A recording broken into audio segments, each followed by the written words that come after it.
Welcome to Vermontitude, a collaborative effort between Great Eastern Radio, the Brattleboro Reformer, and BCTV to bring you the stories behind the stories on the topics you want to learn more about. Because there's always more, so there'll always be Vermontitude. Hosted by me, Peter Fish Case.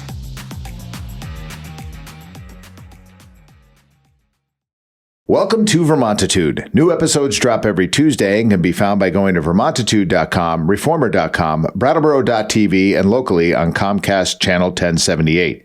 We come to you from our studios at Landmark Hill. I'm Peter Fish Case, and each week I cover the topics that are of concern to Windham County and the towns that reside within its borders.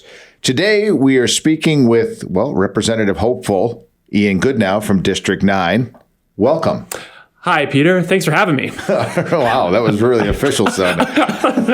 All right, so District 9, formerly known as District 3, it's a little confusing. There are signs all over the place that make it a little bit even more confusing. Let's just break it down. Now, if you live in District 9, formerly District 3, you can vote for you. Yes, you can vote for me, Ian Goodnow. I'm running against Dave Gardenstein, and that's the District 9 race for the representative seat. It was formerly held by Tristan Toleno. Mm-hmm. He held that seat for 12 years, six terms. I'm really grateful for his endorsement and his mentorship in running for this seat. And that's our district. And then you've got District 7, and that's the other contested race between Emily and Amanda. Right. And Molly. And Molly in District 8 in an uncontested, less exciting race. Okay. Thanks. I'm in District 8. All right. So what I appreciate about your website, when I went to take a look at it in preparation for this, is it's pretty easy. You've got kind of three things that you want to discuss. You want to and fix housing, the affordability of our county and our town, and criminal justice. Let's drill into each one of those. Housing. Let's start with that. Yeah, thank you, Peter. And it was hard to sort of boil down a couple of key issues because from my time chairing the select board for the last 2 years and on the board for the last 4, there are a lot of issues that are important to our community. But it's important, I think, to focus on some that I think are critical and are going to be important for the future of Brattleboro. And each of those really reflect that work on the board, but also my time, like where I live in my life right now. As a 32-year-old trying to make it in Vermont, to start a family and a career here, housing affordability and the safety and supporting community are critical.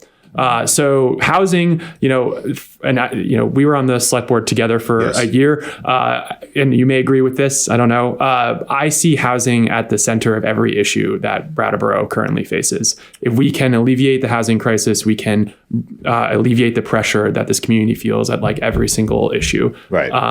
And I think that from my time on the board, I see that we need every type of housing. So that goes from the affordable housing, which we have a lot of in town, all the way up through market. And what that looks like is it looks like actually incentivizing people to come into Brattleboro to build new housing, but then also incentivizing people who live here right now who may want to change the type of housing they live in. If they're older and they're looking to retire and age in place, then giving them access to funds and incentives to be able to, change their home, break it down into smaller units so that they can get some income from rentals, or providing them with supportive housing outside of the home they live in now, which there's a huge lack of.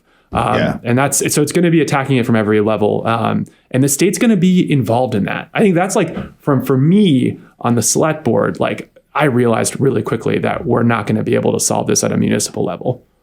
No, it is. It's a really big issue. I think over and over again, I don't disagree with you. Housing is key. I can't tell you how many decent qualified candidates that we've had for jobs. Nothing that I've had that just couldn't move it. They're like, I want this job. I just can't find a place to live. And our town manager had a little bit of that for a while, had to kind of keep living in a hotel until he found a place. Yeah. And it impacted our ability to hire someone like that. That's for even on the municipal level, right? We were struggling with that. And we did a housing study in 2022 that said we needed 500 additional units. It's probably gone up from that. Oh yeah. You probably have the better, most up-to-date number from the board. But when I left in March of this year, when my term ended, we had tens of units built in trying to address that and work towards that goal. We're nowhere near, right? We need to. There's so much work to be done there, and it's gonna cost money. Well, and that's, things like the Winston Prouty Center and Chloe Leary kind of stepping up and having this big, which is huge, which would, again, none of this stuff happens quickly, but it's a step in the right direction. And, big, like, I'm not just going to put up 10 units. I'm going to put up 300. Yeah. And we on the board put work and money towards helping Chloe and helping that project. It's in the scope. It was in the scoping phase when we were helping. But what I'm excited about with potentially stepping into this new role as representative is working in tandem with the municipal government, right? I think that there is good work being done at both levels on housing. But where we're going to really best serve our community is if those two levels of government are working in together. And I think I can bring that to this role because of the time I've spent on the board and the relationships that I've built in the municipal government and the ones that I've built in Montpelier. Right. All right. So let's jump to affordability. What does that mean?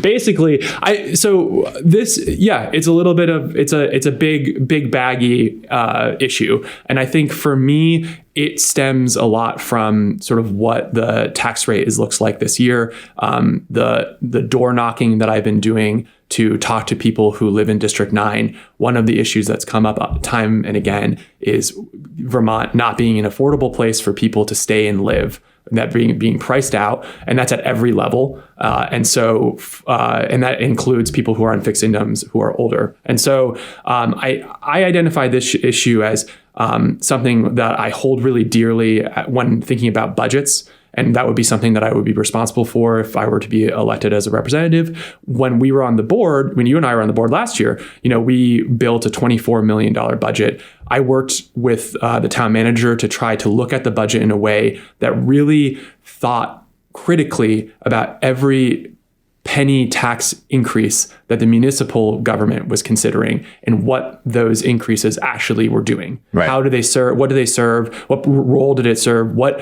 purpose for the government was it helping? And so I would take that to that experience and that perspective if I were to be elected as a representative to really think about what are the tax increases that we're considering on a state level, especially in education, actually doing for people in Brattleboro and people in Vermont on the whole. And I think it's just we got to be making sure that the tax dollars that we're raising are going towards essential services that provide for the people of Brattleboro. Okay. All right. Criminal justice. Yeah. One other thing on affordability. Sure. I just think the other side of that, besides the concern and the issue, is how we actually keep Vermont affordable. And I believe that the way that the future of Vermont and how we are going to get through this is by retaining our young Vermonters, the people who grow up here and went to our schools and live in our communities, keeping them here, and then also making Vermont a place that is accessible and inviting for new people to come in. Because expanding the tax base and growing our communities is going to be a way that we can alleviate the tax pressure on the people who are already here. And so I bring that perspective of someone who is trying to do that actively right now. I'm from Vermont. I grew up here. I left. I came back. I'm trying to make it here. I rented in Brattleboro, less than 5 years ago. I know what it's like to live in this community in these pressured ways in the reality that we live in right now. Okay. Criminal justice. Let's talk about that for a second. Yeah. I think this comes more from, I think it comes both from my experience on the board and a lot of what we heard from the public during public comment Yeah, which you definitely were a part of. Yep. But also from my day job, I'm a criminal defense attorney at Castello, Valenti and Gentry, and I work in the courts quite a bit. I go over and help the court when there is a conflict and they need an attorney to help on an arraignment. I also do a lot of private criminal work, and I see that the judicial system and the structures of the judicial system currently are underfunded and undersupported. And so, and that harms our community. So we basically have moments when an individual interacts with the government through the judicial system. And that's a moment where we could support them and we could provide them with the incentives and the supports to kind of get themselves out of the cycle that they're in, right, over and over again, which we hear about, arraigned, conditions of release, violations, condition, right. And what we could see, as I knock the mic, what we could see is, probation and conditions that are actually enforced and oversight that's given so that people actually have an opportunity to break out of the cycle. And so I see that as a way that, is not just going to help the defendants and people who are going through the system, but also the victims and the people who are impacted by these crimes in our community. Because if we can get to a place where our criminal justice system is not just, delayed and overly complicated and undersupported, but actually gets to a place where people serve or, do their whatever society says they need to serve for the crimes that they've committed, but then can be released, given access back to the community and can become, fruitful members of the community again is really the best. And so, and that really goes into mental health as well. And we need to, the intersection between the criminal justice system and the mental health system you can't pull them apart, right? And so right now it's so underfunded, there are no beds available, and we are harming our community over and over again by not actually providing those supports for people who need them. And so I bring that perspective if I were to be elected, and I would hope that that could be a serious discussion that could be happening at the state level. I know it's started, but it's not enough. No. And there's more work that needs to be done. Exactly. All right, let's take a moment for those, if you follow Brattleboro town politics, you might know Ian. If you don't, you might not know Ian. So who is Ian? Yeah, I appreciate the question. My name's Ian Goodnow. I'm from Essex, Vermont originally. I grew up there. I'm a product of public education. I went through Essex Elementary through high school, and then I went to the University of Vermont for college. And then I met she was my girlfriend then, but my wife now, Ruth Schaefer, at UVM. And after a couple of years of trying to decide what we were going to do, we decided to move back down to Brattleboro, where her family is from Williamsville, because we wanted to, start our adult lives here. And I moved here also because I wanted to read for the law under Tom Costello, which is like an alternative way to becoming a lawyer instead of going to law school. So I kind of moved for both career and family. And then over the last 4 years, I started as an alternate on the Developmental Review Board, which is an amazing sort of like intro to municipal government. And then I was appointed and then elected as a Justice of the Peace. And in that capacity, I work on the Board of Civil Authority and I help at the elections. And then I ran and got elected for a 1-year term on the Select Board, found out that I love this work. Then I ran and got elected for a 3-year term. I served through 4 years total. And for the last 2 years, I've been chairing the Select Board when my term ended in March of 2024. All right. Yeah. All right. Here's final question. And it's going to be a tough one for you to answer. Yeah. Just knowing you. Why are you a better candidate than David Gartenstein?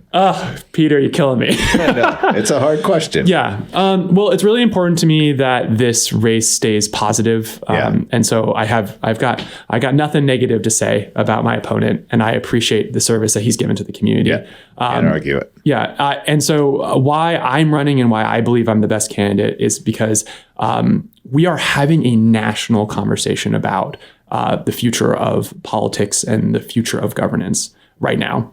It's happening at the federal level, and I think it's happening at the state level. I am offering Brattleboro a pretty unique opportunity with my candidacy.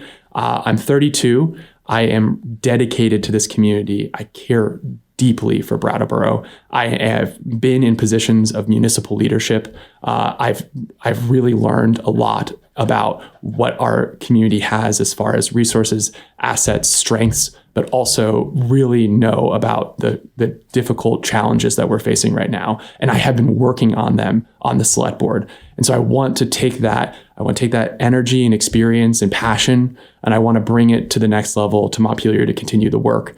And I think that my perspective as a younger Vermonter who's trying to make it here is really important to put in a position of representation in Montpelier, because I really believe that the future of Vermont is going to be addressing and thinking about the challenges it takes for young people to stay here and live here.